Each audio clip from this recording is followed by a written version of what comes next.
আয়াত ৮৬ ফালাউলা ইন কুনতুম গায়রা মাদিনিন।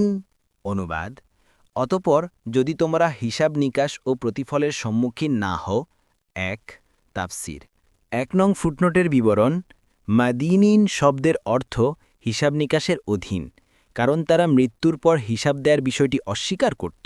তাবারি। অপর অর্থ পুনরুক্ষিত হওয়া। যদি তোমরা পুনরুক্ষিত না হওয়ার থাকো তবে রূহ ফেরত নিয়ে আসো না কেন। তাবারি। অপর অর্থ প্রতিফল দেয়া, অর্থাৎ যদি তোমাদেরকে তোমাদের কাজের প্রতিফল না দিতে হয় তবে তোমাদের রূহকে ফিরিয়ে নিয়ে আসো না কেন।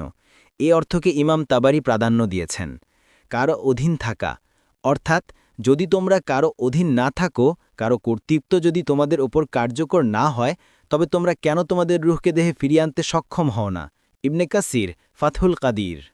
আয়াত ৮৭ তারজিউনাহা ইন কুনতুম সাদিকিন।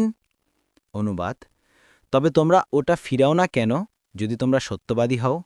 তাফসির। ১ নং ফুটনোটের বিবরণ, অর্থাৎ আত্মা কণ্ঠাগত হওয়ার পর তোমরা যখন দেখতে পাচ্ছ যে তোমাদের সেখানে কোনো করণীয় নেই, তখন তোমাদের জন্য উচিত হবে ঈমান আনা। কিন্তু যদি তা না করো তাহলে যুক্তির কথা হচ্ছে তোমরা রূহটাকে ফেরত নিয়ে আসো, যেন মৃত্যুই না আসে, কিন্তু তোমরা সেটাকে ফেরত আনতে সমর্থ নহ। জালালাইন, সাদি, মুয়াস্সার। আয়াত ৮৮ فأما إن كان من المقربين। অনুবাদ, অতঃপর যদি সে নৈকট্যপ্রাপ্তদের একজন হয়। পরবর্তী তাফসিরে যেতে ভিডিওটি শেষ হওয়ার পূর্বেই এই বক্সে ক্লিক করুন। ভয়েস বা উচ্চারণে অনিচ্ছাকৃত ত্রুটি ক্ষমাসুন্দর দৃষ্টিতে দেখবেন ইনশাআল্লাহ।